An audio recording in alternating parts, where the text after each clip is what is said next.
On this edition of Terriers Take 5, this entire athletic department has gone mad. How did the Terrier men's basketball team make history on their way to the NIT? Someone please clear some space in the women's ice hockey trophy case. Where are they going to fit a third Hockey's Championship trophy? And individually, more record-breaking moments in the pool and on the track. Who is rewriting the history book? Don't turn the page. Terriers Take 5 starts right now.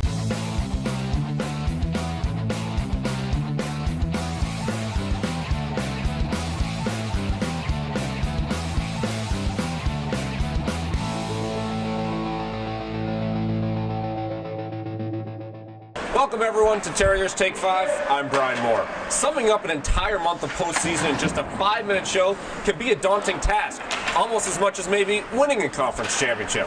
Well, that's what I'll keep telling myself anyway, so let's get started. We begin with the women's ice hockey team, and after losing their national ranking midway through the season, BU knew the only way to get into the NCAA tournament was by winning their conference and earning the automatic bid. A tall order in itself, but to make the story even better, they'd have to do it against arch rival Boston College. The Terriers won their third straight Hockey East title and earned their fifth straight appearance in the NCAA tournament after knocking off arch rival and number 1 seeded Boston College 3-2 on Cape Cod. Despite losing all 4 regular season matchups with Boston College and being outscored in those games 16-5, the puck finally bounced the Terriers' way. Entering the third period down a goal, senior captain Louise Warren tied the game early in the period before Maddie Aaliyah netted the game winner just 8-12 into the period. After that, BU was in protect mode, and the tournament's most valuable player shined the brightest as goaltender Karen Sperry made 40 saves to ensure the championship. You know, it's been a great run for them. I was notified by one of them that they had 100 wins, which is the first class that's ever won 100 games over 4 years, so I certainly congratulate them on that. You know, it's a group of 6 kids that have all contributed in different ways up front. They've all brought great contributions to BU and left a significant stamp not only on our hockey program, but the university itself. It's a historic season for the men's basketball team. Not only was it their inaugural season in the Patriot League, but also 24 wins that has led them to their 4th postseason berth in the last 5 years. By winning the regular season title for the first time since 2004, the Terriers will play in a postseason tournament again. BU will host the first round of the NIT against Illinois. This is the first time the Terriers have been in the NIT since 2005, and also the first time the Terriers have gotten a chance to host a game in this tournament. It was a season of magical moments from the very first game against Northeastern to a win over a BCS team at Maryland. BU finished their conference run with 24 overall wins, second most in program history, and a win in the NIT would match the program record.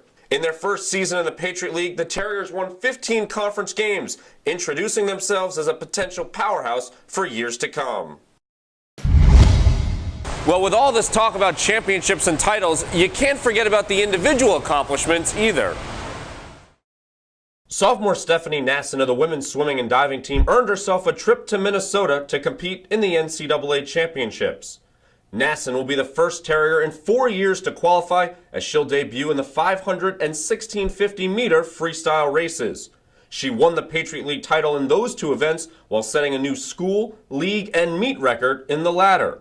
Everything kind of worked out in my favor, so I want to kind of mirror that, and that's what I've been doing in the pool and out of the pool, trying to keep everything the same as I had before because that seemed to work best for me. So basically just staying focused and doing what I normally do.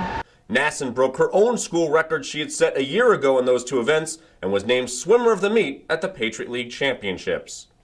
And on the track, Rich Peters has done it again. After redshirting the indoor season a year ago, Peters is making up for lost time as he qualified for the NCAA tournament for the 3rd time, this time in 2 different events, the 1-mile run and the 3,000-meter race as well. Peters comes off 2 consecutive weekends of record-shattering work while setting 3 new marks for the season. At the BU Last Chance meet, he topped the collegiate mark in the 1,000-meter run.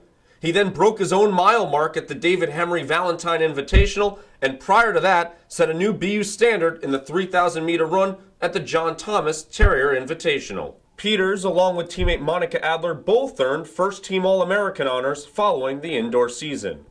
Peters finished 4th overall in the NCAA championships in the mile run, making it 2 top 5 finishes in the national event, Peters was also the national runner-up back in 2012. That will do it for us, though, on Terriers Take 5. Stay tuned for updates on the show and all BU news through the Athletics website at GoTerriers.com. For the entire Terrier family, I'm Brian Moore saying, let's go BU.